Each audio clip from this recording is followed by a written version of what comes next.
નમસ્તે મિત્રો, આપ સૌ સાહિત્ય પ્રેમી વાચન પ્રેમી મિત્રોનું ઓડિયો ગુજબુક્સમાં સ્વાગત છે. અત્યારે આપણે વાંચી રહ્યા છીએ સદગુરુ દ્વારા લિખિત પુસ્તક મૃત્યુ. અત્યાર સુધીમાં આપણે પ્રકરણ 1થી 9નું વાંચન પૂરું કર્યું. જો તમારે પ્રકરણ 1થી 9માં કોઈ પણ પેટા પ્રકરણ સાંભળવાનું બાકી હોય તો ડિસ્ક્રિપ્શનમાં આપેલી લિંક પર ક્લિક કરીને તમે એ સાંભળી શકશો. આજે આપણે શરૂ કરીએ સદગુરુ દ્વારા લિખિત પુસ્તક મૃત્યુનું પ્રકરણ 10, ભૂત પ્રેતનું જીવન. એક રીતે સૌ કોઈ ભૂત છે. પ્રશ્ન માત્ર એ છે કે શું તમે શરીરવાળા ભૂત છો કે શરીર વગરના ભૂત છો? 10.1 ભૂત પ્રેત શું છે? ભૂત પ્રેત વિશ્વની બધી સંસ્કૃતિઓની લોકકથાઓનો એક ભાગ છે. કદાચ વિશ્વમાં એવો કોઈ બાળક નહીં હોય જે ભૂતની ઘણી બધી વાર્તાઓ સાંભળીને મોટો ન થયો હોય. તેમનું જીવન, તેમના કૃત્યો અને તેમની ખાસિયતો વિશે ઘણું કહેવામાં આવે છે. તો ભૂત પ્રેત શું હોય છે? તેઓ કેવી રીતે અસ્તિત્વમાં આવ્યા? તેમના અસ્તિત્વનો આધાર શું છે? શા માટે તેઓ આસપાસ હોય છે? તેના વિશે સમજનો અભાવ એટલા માટે છે કારણ કે અત્યારે તમે શરીરવાળા રૂપને જ જીવન સમજો છો. આવું એટલા માટે નથી કે એ તમારો મત છે, પરંતુ બસ એટલા માટે કે તમારા જીવનનો અનુભવ જ એ છે. પરંતુ જીવન શરીરથી આગળ પણ હોય છે. એ જ કારણ છે કે જેને તમે સામાન્ય રીતે ભૂત કહો છો તેનું અસ્તિત્વ છે. એક વખત એવું બન્યું, એક અત્યંત શરમાળ વ્યક્તિ હતો. તબીબી તપાસ માટે તે એક હોસ્પિટલમાં દાખલ થયો. એક અત્યંત સુંદર નર્સ તેની પાસે આવી તો તેણીએ તેનું બીપી તપાસ્યું, લોહીનું પરીક્ષણ કર્યું, પેશાબનું પરીક્ષણ, એનીમા અને બધું કર્યું. પછી તે અમુક સમય માટે બહાર જતી રહી અને આ દરમિયાન એ પહેલાં કે તે પથારી પરથી ઊભો થઈ શકે તેના આંતરડાઓએ તેમના પર કરવામાં આવેલા એ દરેક અત્યાચારો વિરુદ્ધ વિદ્રોહ કર્યો અને પથારીમાં જ બધું છૂટી ગયું. તે પોતાના પર કાબૂ ન રાખી શક્યો.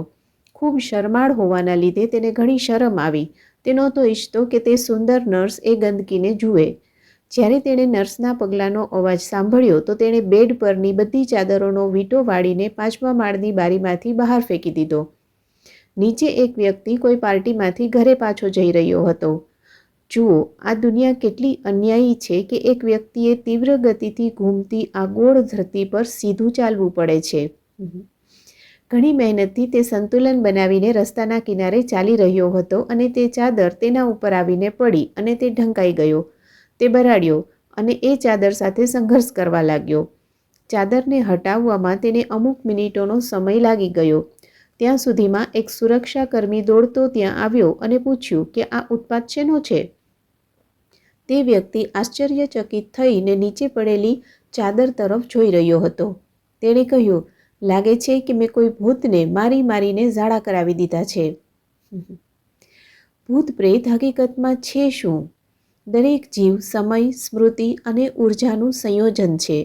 આ ત્રણ પૈકી સમય તમારા હાથમાં નથી, પરંતુ જે રીતે તમે જીવન જીવો તે નિર્ધારિત કરશે કે તમે કેટલી સ્મૃતિ અને ઉર્જા એકત્ર કરશો કે નષ્ટ કરશો. માની લો કે ઘણી બધી ગતિવિધિઓ અને ચોક્કસ પ્રમાણમાં એકાગ્રતાથી તમે ઘણી સ્મૃતિઓનો, ખાસ કરીને પ્રારબ્ધ કર્મવાળો ભાગ ઘણી જલ્દી ઉપયોગ કરી લીધો. હવે જો તમે સંચિત કર્મોનો ભંડાર ખોલવામાં અસમર્થ છો તો અકાળે તમારું મૃત્યુ થઈ શકે છે. કારણ કે ઉર્જા હજુ પણ તીવ્ર હોય છે, પરંતુ તમારી સ્મૃતિ સમાપ્ત થઈ ગઈ હોય છે. એક વખત તમારી સ્મૃતિ સમાપ્ત થઈ જાય તો કાં તો તમારું મૃત્યુ થઈ શકે છે અથવા તમે એક નિષ્ક્રિય અવસ્થામાં જઈ શકો છો. પણ સામાન્ય રીતે એવું થશે કે તમે મરી જશો, કારણ કે જો સ્મૃતિ નષ્ટ થાય તો એવી ઘણી ચીજો છે જે કામ નહીં કરી શકે. જોકે જો તમારી ઉર્જા પૂરી થઈ જાય અને સ્મૃતિ હજુ પણ અકબંધ હોય તો પણ તમે મૃત્યુ પામશો. પણ તમે જેને આપણે ભૂત પ્રેત કહીએ છીએ તે રીતે અસ્તિત્વમાં રહેશો. ભૂતની અભિવ્યક્તિ હોય છે, પરંતુ શરીરને અકબંધ રાખીને ચલાવી શકવા પૂરતી ઉર્જા ન હોવાથી શરીર જતું રહે છે. પણ તેનું સ્મૃતિ શરીર હજુ મજબૂત હોય છે અને એટલું મજબૂત કે તે અન્ય લોકો અનુભવી શકે છે. એક રીતે તમે કહી શકો કે સૌ કોઈ ભૂત છે. તમે શરીર સાથેના ભૂત છો કે શરીર વિનાના? તમે દેહયુક્ત ભૂત છો કે દેહવિહીન ભૂત છો? તે જ એક સવાલ છે. અને દરેક જીવ દેહયુક્ત કે દેહવિહીન તેમના કર્મના બંધારણ અનુસાર જ જીવન ચલાવી રહ્યા છે. ફર્ક માત્ર એટલો જ છે કે જ્યારે તમે દેહયુક્ત હો ત્યારે તમારી ઈચ્છાનો ઉપયોગ કરવાની સંભાવના વધુ હોય છે, બસ એટલું જ. જેને તમે ભૂત પ્રેત કહો છો તે એવા જીવ છે જેમણે સામાન્ય રીતે અપ્રાકૃતિક રીતે તેમનું શરીર છોડ્યું હોય છે. તેમના મજબૂત પ્રારબ્ધ કર્મ હજુ અધૂરા હોય છે, પણ તેઓ અકસ્માત, કોઈ બીમારી, આત્મહત્યા કે હત્યાના લીધે મૃત્યુ પામ્યા હોય છે. કોઈ કારણથી શરીર એટલું બધું નુકસાન પામે છે કે તે પછીથી જીવનને સંભાળી શકતું નથી. આવા જીવોની ઉપસ્થિતિ સઘન હોય છે અને તેમની વૃત્તિઓ ઘણી પ્રબળ હોય છે. તેઓ એક ચોક્કસ રીતે સક્રિય હોય છે અને તમે તેમને અનુભવી શકો છો અથવા સરળતાથી જોઈ પણ શકો છો. ભૂતના રૂપમાં અસ્તિત્વમાં હોવું અથવા ભૂત તરીકેનું જીવન, જો તમે તેને તેવું નામ આપવા માંગતા હો તો અનિચ્છનીય ગણવામાં આવે છે, કારણ કે તે બિનજરૂરી રીતે લાંબા સમય સુધી લંબાઈ શકે છે. માની લો કે જેનું મૃત્યુ થયું તે વ્યક્તિના મૃત્યુ સમયે અમુક પ્રમાણમાં પ્રારબ્ધ કર્મ અધૂરા રહ્યા છે. જો તેઓ શરીરમાં હોત તો કદાચ તેમના પ્રારબ્ધ કર્મ હજુ બીજા 20 વર્ષ સુધી ચાલ્યા હોત. હવે જ્યારે ભૌતિક શરીર નથી ત્યારે કર્મનો વિલય માત્ર વૃત્તિથી થાય છે, જાગૃત રીતે કરેલા કાર્યોથી નહીં. પરિણામે 20 વર્ષની જગ્યાએ જીવનકાળ 200 અથવા 2000 વર્ષ સુધી પણ ચાલી શકે છે. એક ભૂત પાસે જાગૃત ઈરાદો ન હોઈ શકે કારણ કે બુદ્ધિ જતી રહી છે, પણ તેઓ વૃત્તિથી કામ કરે છે. માની લો કે જ્યારે વ્યક્તિ જીવિત હતી ત્યારે તેની વૃત્તિ લોકોને ચૂંટીઓ ભરવાની હતી. તેનું શરીર જતું રહ્યું હોય તો પણ તે હજુ ચૂંટીઓ ભરવા માગશે. કોણ સામે આવે તેનાથી તેને કોઈ ફેર નથી પડતો, તે માત્ર ચૂંટીઓ ભરવા માગશે. માની લો કે કોઈ આજીવન ખીખી કરીને હસતો હતો, તેનું ભૂત પણ ખીખી કરીને હસતું રહેશે. આ વર્તણૂક વૃત્તિથી થાય છે, કોઈ જાગૃત ઈરાદાથી નહીં. જો તમે કોઈ ભૂતને જોઈ લો તો તમારા પોતાના જ અવરોધો અને મર્યાદાઓના લીધે તમે કદાચ ખૂબ જ વિક્ષિપ્ત થઈ શકો છો. મોટા ભાગે તે તમારી માનસિક પ્રતિક્રિયા હોય છે. તે જીવ સાથે તેને કોઈ લેવા દેવા નથી. માની લો કે તમે કોઈ વ્યક્તિને ચાલવાની જગ્યાએ તમારી આસપાસ ઉડતા જુઓ તો તમારી અંદર અનેક પ્રકારની વિચિત્ર લાગણીઓ ઉભરાશે. તે જરૂરી નથી અને તે જીવ સાથે તેને કોઈ લેવા દેવા પણ નથી, પરંતુ દુર્ભાગ્યે આ બધા માટે તેમની ઘણી બદનામી મળે છે. અંગ્રેજી શબ્દ ઘોસ્ટ એ વ્યાપક રીતે ઉપયોગમાં લેવાતો શબ્દ છે, જે તમામ શરીર વગરના જીવોને એક જ શ્રેણીમાં મૂકી દે છે. પરંતુ તેઓ ક્યાંથી આવ્યા છે, તેમની ક્ષમતા શું છે અને તેઓ ક્યાં જઈ રહ્યા છે તે સંદર્ભમાં તેઓમાં ઘણી વિવિધતા છે. અમુક એવા છે જેમણે તેમના પ્રારબ્ધ કર્મ પૂરા કર્યા પહેલાં શરીર ગુમાવી દીધું છે અને હવે ભટકી રહ્યા છે. પછી દેહવિહીન યોગીઓ છે જેઓ ઘૂમી રહ્યા છે અને સતત પોતાના વિલયની સંભાવનાઓ શોધી રહ્યા છે. પછી દિવ્ય જીવો છે જેઓ કોઈ રજા પર છે. અમુક અન્ય પૂરેપૂરા અલગ આયામના છે જેમને તમારા જીવન સાથે કંઈ લાગતું વળગતું નથી. ત્યારબાદ અમુક એવી શક્તિઓ છે જેને લોકો સામાન્ય રીતે દિવ્ય શક્તિઓ કહે છે, જેઓ તેમની ઈચ્છાથી કોઈ પણ રૂપ લઈ શકે છે. તો આવી રીતે હકીકતમાં અલગ અલગ ચીજો છે અને તમે સૌને એકસાથે ન રાખી શકો. આ ચીજોને વર્ગીકૃત કરવામાં સક્ષમ હોવું, એકબીજાને અલગ કરીને ઓળખવા એ ઘણું જટિલ કાર્ય છે. પરંપરાગત રીતે દેહવિહીન અસ્તિત્વના વિભિન્ન સ્તરોને ભૂત, પ્રેત, પિશાચ, ચૌડી, યક્ષ, કિન્નર, ગાંધર્વ, દેવ વગેરે કહેવામાં આવે છે. તેઓ સૌ ઉત્ક્રાંતિ અથવા વિકાસના અલગ અલગ સ્તરમાં હોય છે, અથવા આપણે કહી શકીએ કે તેઓ અલગ પ્રકારની રજાઓ પર છે. કોઈ પ્રથમ શ્રેણીમાં છે તો કોઈ દ્વિતીય શ્રેણીમાં, કોઈ અન્ય કોઈ શ્રેણીમાં, જ્યારે અન્ય કોઈ ખરાબ અવસ્થામાં હોય છે જેને તમે નર્ક કહો છો. મૂળભૂત રીતે બધા કોઈને કોઈ પ્રકારની રજામાં હોય છે, પરંતુ તેમની રજાઓ કોઈક સમયે પૂરી થઈ જશે અને તેઓ બીજું ભૌતિક શરીર ધારણ કરી લેશે. કોઈ પણ હંમેશ માટે ભૂત અથવા પ્રેત કે યક્ષ કે ગાંધર્વ કે એક દેવ પણ નથી રહેતું. તે આ અવસ્થાનો નિશ્ચિત સમય માટે કાં તો આનંદ ઉઠાવે છે અથવા તો પીડા ભોગવે છે અને પછી ફરી એક ભૌતિક શરીર ધારણ કરી લે છે. સરળતા માટે જે જીવ જાગૃત છે અને નવું શરીર ધારણ કરવાનો તેમણે અસ્વીકાર કર્યો છે અને તેમના વિલીન થવાના માર્ગ શોધી રહ્યા છે, તેમને એક રીતે આપણે દિવ્ય જીવ કહી શકીએ.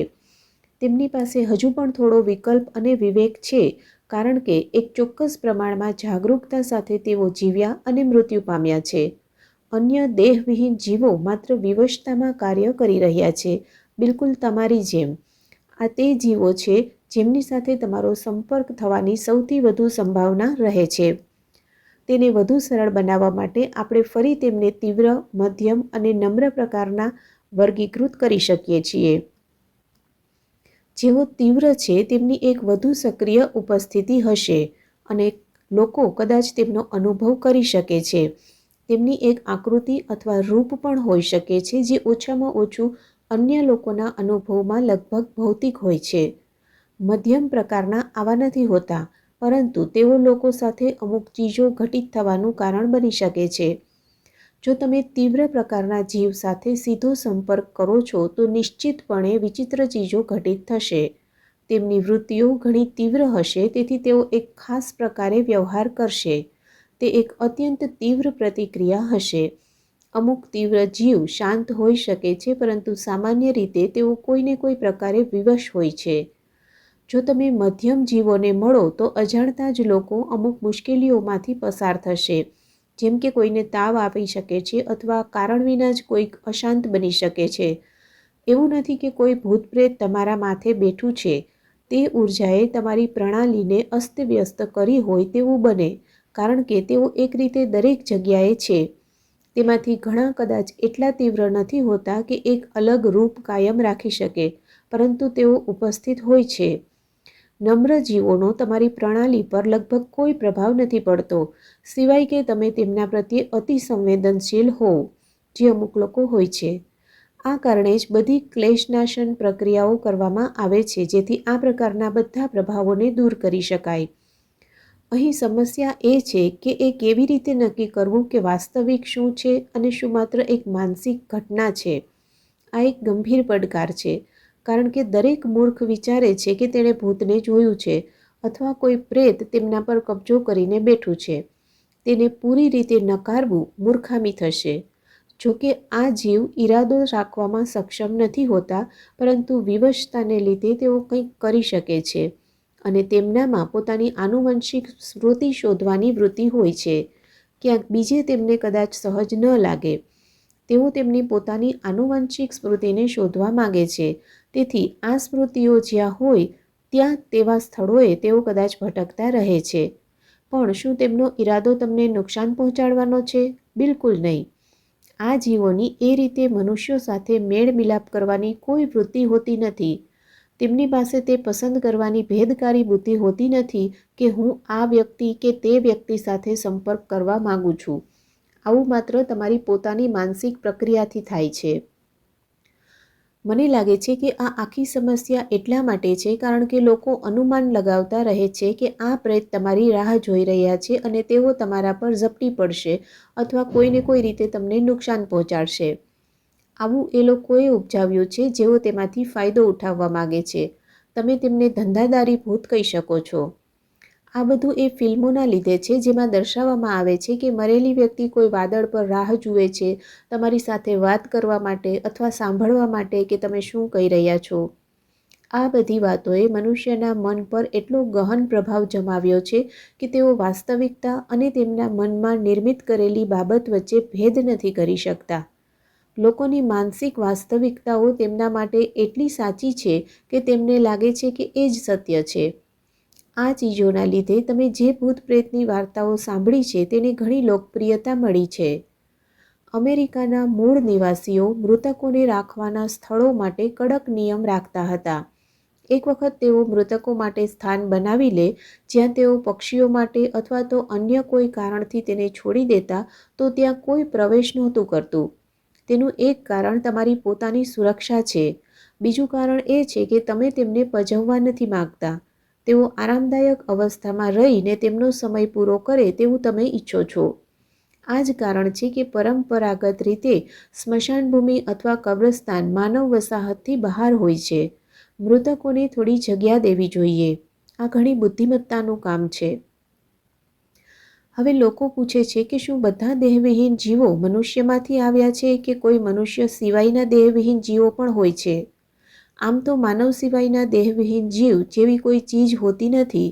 દાખલા તરીકે, શું કોઈ તીડ શરીર વિના ઉછળીને ફરી શકે છે? હકીકતમાં તો નહીં. તેમાં અમુક અપવાદ છે. નાગ તેમાંથી એક છે. આપણે પહેલાં જ જોઈ ગયા છીએ કે નાગ અને ગાય સૂક્ષ્મ શરીર રાખવામાં સક્ષમ છે. આવું કહેવું તાર્કિક રીતે સંપૂર્ણપણે સાચું નહીં હોય, પરંતુ તે એવું કહેવા જેવું છે કે જેમ મનુષ્યોના માનવીય પ્રેત હોય છે, તેવી જ રીતે અમુક નાગ પ્રેત પણ હોય છે, જેઓ કોઈ મનુષ્ય પર હાવી પણ થઈ શકે છે. ભારતીય સંસ્કૃતિમાં તે સામાન્ય જાણકારી છે કે નાગ દોષ જેવું કંઈક છે. નાગ દોષ ત્યારે થાય છે જ્યારે કોઈ દેહવિહીન નાગ કોઈક રીતે તમને સ્પર્શ કરે છે. આપણે એ વાત સમજી લેવી જોઈએ કે એક દેહવિહીન જીવનું પોતાનું કોઈ પ્રયોજન નથી હોતું. તે ઈરાદો રાખવામાં અસમર્થ છે, પરંતુ તેની વૃત્તિઓ હોય છે. તો જ્યારે તમે તેના સંપર્કમાં આવો છો, તો તે તમને પ્રભાવિત કરી શકે છે. જ્યારે લોકોને નાગ દોષ થાય છે, તો ખાસ કરીને તમારી ત્વચાના અમુક પડને તે પ્રભાવિત કરી શકે છે. સામાન્ય રીતે આવા લોકોની ચામડીમાં ચકામા પડી જાય છે. તે ચામડીના રોગ સોરાયસિસ જેવું દેખાય છે, પરંતુ હકીકતમાં તે ચામડીનો રોગ નથી હોતો. ચામડીના પડ ઉખડવાનું શરૂ થઈ જાય છે. તે એક સ્થિરતા અને ગતિનો ઘણો અજીબ ભાવ પણ પેદા કરી શકે છે, જેમાં યોગ્ય રીતે તેને સંભાળવામાં ન આવે તો તેના લીધે માનસિક પીડા થઈ શકે છે. નહીંતર લોકોની સાંભળવાની ક્ષમતા પર તે ગંભીર રીતે અવરોધ પેદા કરી શકે છે. માત્ર નાગ પૂજા અને એ પ્રકારની ચીજો કરવાથી મેં લોકોને આ બાબતોમાંથી સંપૂર્ણ રીતે ઠીક થતા જોયા છે. જ્યારે કોઈ દેહવિહીન નાગ કોઈને પ્રભાવિત કરે છે, તો પ્રભાવનો સમય વધુ લાંબો નથી હોતો, કારણ કે તેની પોતાની બંધારણીય અખંડિતતા મુશ્કેલીમાં હોય છે. તે પોતાને નષ્ટ કરી દેશે, કારણ કે પોતાને વધુ સમય સુધી પકડીને રાખવા માટે તેની અંદર જરૂરી અખંડિતતા નથી હોતી. આ ગાળો સામાન્ય રીતે 27થી 54 દિવસો સુધીનો હોય છે, બસ લગભગ તેટલો જ.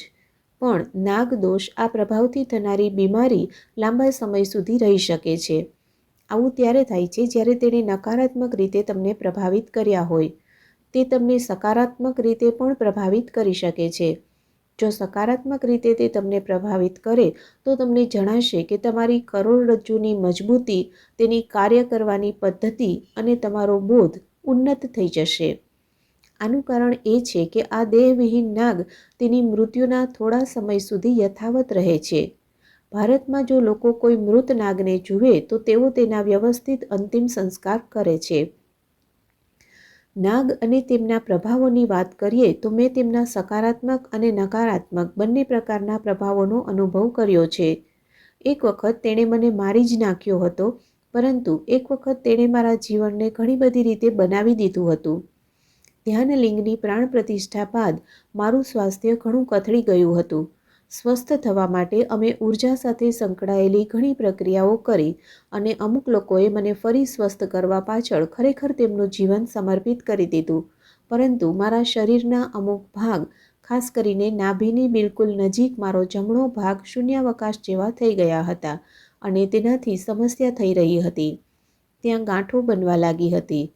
એક દિવસ તે ઉભરતી અને અમુક દિવસો બાદ ગાયબ થઈ જતી. તબીબોએ કહ્યું કે મારા રક્તકણોની સંખ્યા નોંધપાત્ર રીતે વધારે હતી, કારણ કે મારું લીવર ફેલ થવાનું શરૂ થઈ ગયું હતું. અમે તે સુધારી શક્યા હોત, પરંતુ મારે સમયની જરૂર હતી. મારા માટે કદાચ 1 અથવા 2 મહિના, પણ મારા કાર્યક્રમોના લીધે તે સમય મને નહોતો મળતો. તેથી આ સ્થિતિ વણસતી ગઈ. ક્યારેક અમે આમ તેમ થોડું ઘણું કામ કર્યું, પરંતુ ક્યારેય પ્રણાલી પર સરખું ધ્યાન ન આપ્યું. ડિસેમ્બર 2001ની એક રાત્રે ઈશા યોગ કેન્દ્રમાં મારા શયન કક્ષમાં હું સૂતો હતો. સવારે 4:45 વાગ્યાના અરસામાં જ્યારે મેં આંખો ખોલી, તો મને બાજુમાં એક વિશાળ દેહવિહીન નાગ દેખાયો. સામાન્ય પ્રમાણ કરતાં તે મોટો હતો. તેની ફેણ ચડેલી હતી. હું હંમેશા મારી પથારી પાસે એક પિત્તળનો નાગ રાખતો. દરરોજ સવારે એ જ મને સુપ્રભાત કહે છે, અને હવે એક વિશાળ નાગ તેની ફેણ ચડાવીને મારી સામે હતો. હું તેની સામે જોઈ રહ્યો હતો, અને પછી તે મારી પાસે આવ્યો અને નાભી પાસે કરડ્યો. મેં મારી આંખો બંધ કરી દીધી.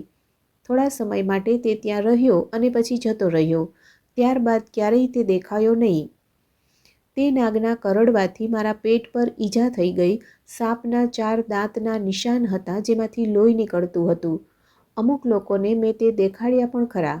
જોકે તે દિવસથી તે શૂન્યાવકાશ મટી ગયો હતો. તે રહસ્યમય કે દિવ્ય નાગ સાથે થયેલી આ મુલાકાતે તેને દૂર કરી દીધો હતો. 10.2 ભૂત પ્રેતની સમસ્યાઓ. જોકે ભૂત પ્રેતને જોવા, સાંભળવા અથવા તેના લીધે થતી હાનિકારક અસરના મોટાભાગના દાવા મુખ્યત્વે વ્યક્તિઓ દ્વારા થતા માનસિક પ્રત્યારોપણ હોય છે, પરંતુ ભૌતિક શરીરથી પરે પણ એક વાસ્તવિકતા છે. મોટાભાગના દેહવિહીન જીવો તેમના પોતાના કોઈ ઈરાદા રાખવામાં અસમર્થ હોય છે. તેથી તેઓ કોઈ વ્યક્તિને નુકસાન ન પહોંચાડી શકે. જોકે તેમના લીધે તમને હાનિ થઈ શકે છે. તેઓ સીધી રીતે તમને મારી નથી શકતા, પરંતુ મોટા ભાગે કોઈને વશમાં કરીને અથવા ખાલી કોઈ ડરામણી સ્થિતિ પેદા કરીને તેઓ ઘાતક સાબિત થઈ શકે છે. જ્યારે કોઈ વ્યક્તિ આ પ્રકારના જીવોના વશમાં થઈ જાય છે, ત્યારે સામાન્ય રીતે તેમનું મૃત્યુ જલ્દી થઈ જાય છે, કારણ કે તેઓ એવી સ્થિતિ પેદા કરશે જ્યાં તે વ્યક્તિ કૂવામાં પડી જશે અથવા કોઈ પહાડથી કૂદી જશે કે એવું કંઈક ઘટિત થશે. આ જીવ તમારી બુદ્ધિમત્તા, લાગણીઓ અને શરીર બધું પકડમાં લઈ લેશે. તમારી અંદરનો એક ભાગ કદાચ હજુ સંઘર્ષ કરતો હશે, પરંતુ તેઓ આમ જ પહાડ પર જઈને સીધા નીચે પડી શકે છે. આ તેમનું શરીર નથી, તેનાથી તેમને કોઈ ઈજા થતી નથી, પરંતુ આ પ્રક્રિયામાં તમે મરી જાઓ છો. આ એવું છે કે જ્યારે કોઈ બીજી વ્યક્તિ તમારી કાર ચલાવી રહી હોય ત્યારે તેઓ કોઈ પરવા નથી કરતા. તેઓ ગમે ત્યાં અથડાવીને તેને ચલાવે છે. એવું નથી કે તેઓ ધારે તે વ્યક્તિ સાથે આવું કરી શકે છે. તે વ્યક્તિ આ બાબતમાં થોડી અસુરક્ષિત હોવી જોઈએ. જો કોઈ વ્યક્તિ યોગ્ય રીતે સ્થાપિત હશે તો આ બધી ચીજો તેમના પર કોઈ અધિકાર નહીં જમાવી શકે. જો કોઈ વ્યક્તિ ધ્યાન કરે છે, જો ધ્યાનમય હોવાનો અમુક ગુણ તેની અંદર આવી ગયો હોય, તો આવી વ્યક્તિ પર કોઈ જીવ કબજો કરી શકે નહીં. તે સંભવ નથી. પણ આ જીવો બસ વિકૃત સ્વરૂપે તમારી સામે આવીને તમારી અંદર ભય પેદા કરી શકે છે. માની લો કે તમે બહાર ગયા અને તમે એક વિકૃત જીવ જોયો. તેણે કંઈ કરવાની જરૂર નથી. જો તે માત્ર ત્યાં ઊભો રહે તો તેટલું જ પૂરતું છે. જો કોઈ તેનું માથું તેના હાથમાં લઈને ઊભું હોય તો તમને ડરાવવા માટે તે પૂરતું હશે, બરાબર ને? જો તમે બહુ સંતુલિત વ્યક્તિ હશો તો તમે કદાચ તેની સામે જોશો અને ચાલ્યા જશો. પછી તે કંઈ નહીં કરી શકે. એક માથા વિનાના વ્યક્તિને સંભાળવો સૌથી સરળ છે. પત્નીઓને પૂછી જુઓ. પરંતુ જો તમે ડરપોક છો તો આમ તેમ પ્રગટ થઈને તે કોઈ વ્યક્તિને માનસિક રીતે મારી શકે છે. માત્ર ડર કે ખોફ પણ મારી શકે છે. દેહવિહીન જીવો તમને એક શારીરિક જીવ તરીકે જોઈ પણ નથી શકતા. તેઓ તમને ઊર્જાના એક સ્વરૂપ તરીકે જુએ છે. તમે સાંભળ્યું હશે કે કોઈ વ્યક્તિ પર કોઈ બીજા જીવે કબજો કરી લીધો હોય અથવા તો તેને યાતના પહોંચાડી હોય. કદાચ તમે એવી પરિસ્થિતિઓના સાક્ષી પણ રહ્યા હોવ. આવું સામાન્ય રીતે ત્યારે જ બને છે જ્યારે ઊર્જા સાથે કોઈ પ્રકારનો સંબંધ હોય. તેઓ લોહીના સગા અથવા તો સમાન કાર્મિક તત્વ ધરાવતા હોઈ શકે છે. કોઈક રીતે આ જીવો એ વ્યક્તિ તરફ આકર્ષિત થાય છે જેમાં એ પ્રકારની ચીજો મોજૂદ હોય છે. માની લો કે તમારા પરિવારમાં કોઈનું અડધા અધૂરા રહેલા પ્રારબ્ધ કર્મો સાથે મૃત્યુ થયું. જો તમે તેમના કપડાં પહેરી લો તો અજાણતા જ તેઓ તમારી તરફ આવી જશે. એવું નથી કે તેઓ તમને ગોતી રહ્યા છે. વાત બસ એટલી જ છે કે કોઈક રીતે તે કપડામાં તેમના શરીર અને ઊર્જાનો ભાગ મોજૂદ છે, તેથી તેઓ તે તરફ આકર્ષિત થાય છે. તેથી પરંપરાગત રીતે એવું કહેવામાં આવતું કે જ્યારે કોઈ વ્યક્તિ મરી જાય તો તમારે તેની વીંટીઓ ક્યારેય ન પહેરવી જોઈએ. જો કોઈ મજબૂત પ્રારબ્ધ કર્મ સાથે ગુજરી ગયું હોય અને તમે તેમની વીંટીઓને તમારી અનામિકા એટલે કે ત્રીજી આંગળી પર પહેરો તો એ જીવને તમારી અંદર પ્રવેશ કરવો ખૂબ સરળ બની જાય છે. તમે તેમના માટે ઘણી હદે ઉપલબ્ધ થઈ જાઓ છો. તેઓ તમને યાતના આપવાનો પ્રયત્ન નથી કરી રહ્યા. તેઓ કંઈ કરવાનો પ્રયત્ન નથી કરી રહ્યા. તેમના એવા કોઈ ઈરાદા નથી. તેઓ માત્ર તેમની વૃત્તિઓ અનુસાર કાર્ય કરશે, જે એક રીતે તમારા માટે યાતના બની જશે. નહીંતર કોઈ દેહવિહીન જીવ આવીને ઉત્પીડન કરે કે તમને દેખાય તેવી સ્થિતિ જ પેદા નથી થતી. જો તમે પોતાને જાગરૂકતાના એ સ્તર સુધી લાવી દીધા છે જ્યાં તમે આ જીવોને અનુભવી શકો છો, તો તેમની સાથે તમારે કોઈ સમસ્યા નહીં થાય. જ્યાં સુધી તમે કોઈ એવા કામમાં સામેલ ન હો જેમાં આ જીવોને પોતાની તરફ આકર્ષિત કરવા અથવા તેમની સાથે અમુક ખાસ ચીજો કરવાની સામેલ હોય, ત્યાં સુધી તમારે પોતાને તેમનાથી સુરક્ષિત રાખવાની કોઈ જરૂર નથી. માત્ર ત્યારે જ પોતાને સુરક્ષિત રાખવાનો સવાલ ઊભો થાય છે, નહીંતર તેના વિશે ચિંતા કરવાની કોઈ જરૂર નથી. જો તમે ધ્યાનમય બની જાઓ તો તેઓ તમને કંઈ ન કરી શકે. હકીકતમાં તેઓ સારો સંગાથ બની જાય છે. જો તમે ધ્યાનમય ન હો તો તમે રુદ્રાક્ષ અથવા લિંગ ભૈરવી લોકેટ શરીર પર પહેરી શકો છો. આ અમુક સરળ ચીજો છે જે તમને સુરક્ષિત રાખી શકે છે. એક ન કરવા જેવી બાબત આ છે: અંગૂઠા પર કોઈ ધાતુની વીંટી પહેરવી. આજકાલ ખાસ કરીને આ ન્યૂ એજ કહેવાતા લોકોએ અજાણતા તેમના અંગૂઠામાં વીંટીઓ પહેરવાનું શરૂ કરી દીધું છે. આ વર્તમાન સમયનું ચલણ છે. મને નથી ખબર કે તેઓ આવું કરવા માટે ક્યાંથી પ્રોત્સાહિત થયા કે પછી સંયોગથી જ તેઓ આવું કરે છે અને જ્યાં પણ ચીજો પહેરી શકાય ત્યાં તેઓ ચીજો પહેરી રહ્યા છે. ક્યાંય પણ કોઈ પણ સંસ્કૃતિમાં લોકો અંગૂઠા પર વીંટી પહેરતા નથી. જો તમે અંગૂઠા પર વીંટી પહેરશો તો તમે એવી શક્તિઓને આકર્ષિત કરી લેશો જેમને કદાચ તમે સંભાળી નહીં શકો. આ શક્તિ જે તમારી તરફ આકર્ષિત થશે, જરૂરી નથી કે તે સુખદ હોય. તમારી તેમને સમજવાની અને સંભાળી શકવાની ક્ષમતાઓથી તે પરે છે.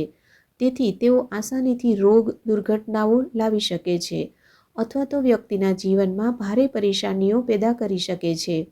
તેથી કોઈ પણ ધાતુને અંગૂઠા પર ક્યારેય પહેરવું ન જોઈએ. ક્યારેય એટલે ક્યારેય નહીં. મેલીવિદ્યા અથવા કાળા જાદુમાં સક્રિય રીતે સંકળાયેલા હોય તેવો જ ધાતુને અંગૂઠા પર પહેરે છે. 10.3 ભૂત પ્રેતનો ઉપચાર. દેહવિહીન પ્રાણીઓને ફસાવી શકાય છે. એક તાંત્રિક અથવા જે વ્યક્તિ ગુપ્ત વિદ્યાના વિજ્ઞાનમાં સારો એવો નિપુણ હોય તે આવું કરી શકે છે. આ એવું છે કે સદ્ગુરુ શ્રી બ્રહ્મા જેવા મહાન સંતને પણ અંગ્રેજી હકૂમત દરમિયાન એક અપરિપક્વ સામાજિક વ્યવસ્થાએ જેલના સળિયા પાછળ પહોંચાડી દીધા હતા. તેવી જ રીતે એક અલગ સ્તરે તમે આ જીવોને ફસાવી પણ શકો છો. જો મારી પાસે એક દેહવિહીન જીવ હોય અને એક જગ્યાએથી બીજી જગ્યાએ જવામાં તેને કોઈ પરિવહનની જરૂર ન પડતી હોય તો કલ્પના કરો કે તેમના માધ્યમથી હું કેટલી ચીજો કરી શકું. પણ હું ક્યારેય કોઈ પણ પ્રકારે તેમનો ઉપયોગ નહીં કરું. મારો એકમાત્ર ઉદ્દેશ્ય તેમની મુક્તિમાં છે. મારી તેમના સાથે ભાગીદારી માત્ર તે સ્તરની જ છે. પણ એવા લોકો પણ છે કે જેઓ તેમનો ઉપયોગ કરે છે. તેઓ કોઈ લાભ માટે દેહવિહીન જીવને કોઈ વ્યક્તિની અંદર નાખશે જેની પાસે તેઓ કંઈક કરાવવા માગે છે. હવે તે વ્યક્તિ એ જ કરશે જે તેઓ ઈચ્છશે. કોઈને ફસાવવાની પણ પોતાની એક સીમા હોય છે. તમે હંમેશા માટે કોઈને ફસાવીને ન રાખી શકો. ઓછામાં ઓછું જ્યારે ગુપ્તવિધિ કરનારનું મૃત્યુ થાય ત્યારે તે જીવ છૂટી જાય છે. પરંતુ આવી ગુપ્ત વિદ્યામાં સંલગ્ન મોટા ભાગના લોકોની શક્તિ તેમની મૃત્યુ સુધી યથાવત રહેતી નથી. તે પહેલાં જ તે જતી રહે છે. એક સમયે તેઓ તેના પર પકડ ગુમાવી દે છે. જ્યારે આવું થાય ત્યારે આ ચીજો આપમેળે જ જતી રહે છે. સામાન્ય રીતે આવી ચીજો એ પ્રકારની વ્યક્તિની આસપાસ ભટકશે નહીં. તેઓ સરળતાથી તે કળી જાય છે. કોઈ અજાગૃત કે અજ્ઞાની જીવ આસાનીથી ફસાઈ શકે છે, પરંતુ જેઓ થોડા પણ જાગૃત હોય છે તેઓ સરળતાથી ફસાશે નહીં. તે શું છે એ તેમને ખ્યાલ હોય છે. તેમની આસપાસની ઉર્જાને અનુભવી શકે છે અને તે બાબતે ઘણા સાવધ રહે છે. આવા જીવોને ફસાવીને તેમનો ઉપયોગ કરવો એ ઘણું નકારાત્મક કર્મ છે, કારણ કે એક રીતે આ જીવો ઘણા જ લાચાર હોય છે. તે એક બાળકને ત્રાસ આપવા જેવું અધમ કૃત્ય છે અને વધુમાં તે કોઈ પણ ક્ષણે તમારા માટે નુકસાનકારક નીવડી શકે છે. પરંતુ સામાન્ય રીતે આ પ્રકારના લોકો પાસે તેમની પોતાની સુરક્ષા પ્રણાલીઓ હોય છે. તેઓ પોતાને ચોક્કસ રીતે સાચવીને આ ચીજો કરે છે. એક આધ્યાત્મિક વ્યક્તિ આવું ક્યારેય નહીં કરે. પરંતુ એવા લોકો હોય છે જેમને કોઈને પીડા આપવામાં ઘણું બધું સુખ મળતું હોય છે. તેમના માટે તે સંપત્તિ મેળવવાનું માધ્યમ બની શકે છે. પરંતુ સામાન્ય રીતે આવા જીવોનો ઉપયોગ કરનારા લોકો અત્યંત ભયાવહ મૃત્યુ પામે છે. સમય જતાં આવા કામો તેમના પર હાવી થઈ જાય છે. શું દેહવિહીન જીવોને મદદની જરૂર હોય છે? શું તેમને વિલીન કરી શકાય છે? હા. દેહયુક્ત અને દેહવિહીન જીવોમાં માત્ર આટલો જ ફર્ક હોય છે. જ્યારે તમે શરીરમાં હો ત્યારે તમારામાં ભેદ કરતો વિવેક વધુ હોય છે. જેમ જેમ તમે વધુ જાગૃત થતા જાઓ તેમ તેમ તમારો વિવેક વધતો જાય છે. જેમ તમારી જાગૃતતા ઘટે છે તેમ તમારો વિવેક પણ ઓછો થઈ જાય છે. એક વખત જ્યારે તમે મનુષ્ય તરીકે શરીરમાં હો છો ત્યારે કાં તો તમે વિકસિત થઈ શકો છો અથવા તો પતન તરફ જઈ શકો છો. તમારા માટે બંને ચીજો સંભવ છે. આ જ સુંદરતા છે એવો વિવેક હોવાની જે ભેદ કરી શકે છે અને પસંદ કરી શકે છે. એક મનુષ્ય તરીકે જો તમે તમારી જાગૃતતા અને વિવેકનો ઉપયોગ નથી કરતા, જો તમે મનુષ્ય જીવનને વેડફી નાખો છો તો વાત પતી ગઈ. પરંતુ આ દેહવિહીન જીવો જાગૃતતાના માત્ર એ સ્તર જ પર રહી શકે છે જેમાં તેમણે શરીર છોડ્યું હતું. તેઓ જાગૃતતાને વધારી પણ નથી શકતા અને ગુમાવી પણ નથી શકતા. એક રીતે તેઓ અવઢવમાં હોય છે. તે એક સ્થિર અવસ્થા છે, એક બલ્બની જેમ. તેનો એક ચોક્કસ જીવનકાળ છે, ત્યારબાદ તે બુઝાઈ જશે. બલ્બ એ નક્કી નથી કરી શકતો કે ક્યાં સુધી સળગવું અને ક્યારે બુઝાઈ જવું. ઘણા કલાકો સુધી તે સળગતો રહે છે અને પછી તે બુઝાઈ જાય છે. આ જીવો એવા જ હોય છે. તેઓ વિકસિત પણ નથી થઈ શકતા અને તેમનું પતન પણ નથી થઈ શકતું. તમારી પાસે જે છે તેને તમે ખાલી અનુભવો છો, બસ એટલું જ. તેથી એવા દેહવિહીન જીવ કે જેઓ થોડા જાગૃત છે તેઓ થોડી મદદથી પ્રગતિ કરી શકે છે. તેઓ પોતાને બાકીના અસ્તિત્વથી એક અલગ એવા સ્વરૂપ તરીકે જાળવી રાખી શકે છે. તેનું કારણ તેમના કર્મનું બંધારણ છે. ભૌતિક શરીર તો છોડી દેવામાં આવ્યું છે, પરંતુ કર્મ શરીર હજુ પણ યથાવત છે. કર્મ શરીર ઉપસ્થિત હોવાના લીધે જ તેમનું એક રૂપ અને એક વિશેષતા છે. તેમની પાસે પણ વ્યક્તિગત પસંદ, નાપસંદ, વિવશતાઓ અને ઈચ્છાઓ હોય છે. પરંતુ જે દેહવિહીન જીવોને આપણે દિવ્ય જીવો કહીએ છીએ, તેમણે કોઈ ઊંચી ચીજની ઝંખના રાખી અને તેઓ ત્યાં પહોંચી ગયા. પરંતુ તેઓને પણ થોડી મદદથી ફાયદો થઈ શકે છે. તે આવું છે, કોઈએ શ્રીમંત થવાની ઝંખના કરી અને તે શ્રીમંત બની ગયો. પરંતુ હવે ખાલી તે શ્રીમંત વ્યક્તિ જ પોતાના સંઘર્ષ અને પોતાની સમસ્યાઓને જાણે છે. રસ્તા પર ફરતો ગરીબ વ્યક્તિ ક્યારેય એ સમજી નથી શકતો કે મર્સિડીઝ ચલાવનાર વ્યક્તિને પણ સંઘર્ષ કરવો પડે છે. પણ શ્રીમંત વ્યક્તિની પોતાની સમસ્યાઓ હોય છે અને તે જાણે છે કે તેની આ સમૃદ્ધિ તેને ક્યાંય નથી લઈ જઈ રહી. તેનાથી તેની ખુશીમાં કોઈ વધારો નથી થઈ રહ્યો. હવે તેના માટે એ સમજવું સરળ બની જાય છે કે તેને અંદર તરફ વળવાની જરૂર છે. આ દિવ્ય જીવો સાથે પણ આવી જ વાત છે. હવે તે જીવને વિલીન કરવાના સંબંધમાં આપણે માત્ર એટલું જ કરી શકીએ છીએ કે તેમના કર્મને તોડી નાખીએ છીએ. તમે કોઈના કર્મને કેવી રીતે તોડી શકો? કર્મ તમારા મન, ભૌતિક શરીર, સંવેદનાઓ અને ઉર્જાના સ્તર પર સંગ્રહિત થાય છે. એક વખત કોઈ શરીર છોડી દે પછી સંવેદનાઓ રહેતી નથી. મન ઉપસ્થિત હોય છે, પરંતુ તેણે પોતાની તાર્કિક પ્રકૃતિ ગુમાવી દીધી હોય છે. તો મૂળભૂત રીતે એક દેહવિહીન પ્રાણીના કર્મ તેના ઉર્જા શરીરમાં હોય છે. પ્રાચીન કાળમાં ગણિકાઓ ઘણા ઘરેણાં પહેરતી હતી. તે ઘરેણાંના માધ્યમથી તેઓ તેમની પાસે આવનારા પુરુષો સાથે બહુ લાંબી રમત રમતી. તેનું આખું શરીર આભૂષણોથી ઢંકાયેલું રહેતું. કામેચ્છાથી ભરાયેલો કોઈ પુરુષ આવીને સ્ત્રી પાસે આવતો, પરંતુ તે આભૂષણોને ઉતારી નહોતો શકતો. તેને કાઢવામાં કલાકો લાગી શકે. તે ગમે તે રીતે પ્રયત્ન કરે પણ તે નીકળતા નહીં. પણ તે સ્ત્રી તે યુક્તિને જાણતી હતી. માત્ર એક પિન તેમાં રહેતી અને જ્યારે તે વ્યક્તિને તેણી પૂરતી રીતે ભજવી ચૂકી હોય ત્યારે તેણી ખાલી તે પિનને ખેંચી દેતી અને બધા ઘરેણાં એમ જ પડી જતા હતા. માનસિક શરીર અને ઉર્જા શરીર બંને આ પ્રકારના છે. તમારા બધા કર્મો અમુક પિન મારફત બંધાયેલા છે. આ પિન તમારા શરીરના અમુક ખાસ બિંદુઓમાં હોય છે. એક રીતે આપણે કહી શકીએ કે તે ચક્રો છે. જરૂરી નથી કે માત્ર 7 ચક્ર જ હોય, અન્ય બિંદુ પણ મોજૂદ છે. તો આપણે બસ તે પ્લગને ખેંચવાના હોય છે અને કર્મ શરીર બસ વિખરાઈ જાય છે. દરેક પ્રકારના મૂર્ખાઓ અત્યારે ચક્રોને સક્રિય કરવા અને તેમની સાથે એ પ્રકારની બેદરકારી ભરેલી ચીજો કરવાની વાતો કરે છે. આ બહુ ખતરનાક છે. જો તમે અજાણતા આ ચીજો સાથે દખલગીરી કરશો તો તે ઘાતક સાબિત થઈ શકે છે. ચક્રો પિનની જેમ હોય છે. જો હું તેમને માત્ર ખેંચી દઉં તો હું તમને અત્યારે જ મુક્ત કરી શકું છું. પરંતુ તમે તમારા ભૌતિક શરીરને પકડીને નહીં રાખી શકો. તમે મુક્ત થઈ જશો, પરંતુ જ્યાં સુધી આ દુનિયાનો સંબંધ છે તો તમે મરી જશો. આવું જ દેહવિહીન જીવો માટે પણ કરી શકાય છે. દરેક જીવ વિલીન થવા માગે છે, પછી ભલે તેના વિશે તેઓ જાગૃત હોય કે ન હોય. તેમની મર્યાદાઓ, ભય અને અણસમજના લીધે તેઓ આવું માની શકે છે કે તેમને તેની ઝંખના નથી, પરંતુ દરેક જીવ વિલીન થવા માગે છે, હંમેશા. જો તમારા મૃત શરીરની જવાબદારી અમારા માથે ન આવે તો તમને વિલીન કરવું ઘણું સરળ બની જશે. તેથી એક ગુરુ હંમેશા રાહ જુએ છે કે તમારું શરીર સંપૂર્ણ રીતે તૈયાર થઈ જાય. જ્યારે કુદરતી રીતે મૃત્યુની ક્ષણ આવે ત્યારે ગુરુ હસ્તક્ષેપ કરશે અને તે કરશે જે એને કરવાનું હોય છે. બની શકે તે તમને અમુક દિવસો પહેલાં જ પ્રસ્થાન કરાવી દે, પરંતુ તે પિન ખેંચીને તમને પૂરી રીતે વિલીન કરી દેશે. તો મિત્રો, આઈ હોપ કે તમને આજનું આ વાંચન જરૂરથી ગમ્યું હશે. તમને આજનું વાંચન કેવું લાગ્યું એ મને કોમેન્ટ કરીને ચોક્કસથી જણાવજો. અને તમારા અન્ય સાહિત્ય પ્રેમી મિત્રો કે જેઓ સમયના અભાવે કે અન્ય કોઈ કારણસર નિયમિત રીતે વાંચી નથી શકતા, તો આ ઓડિયો ચેનલ તમારા માટે જ છે.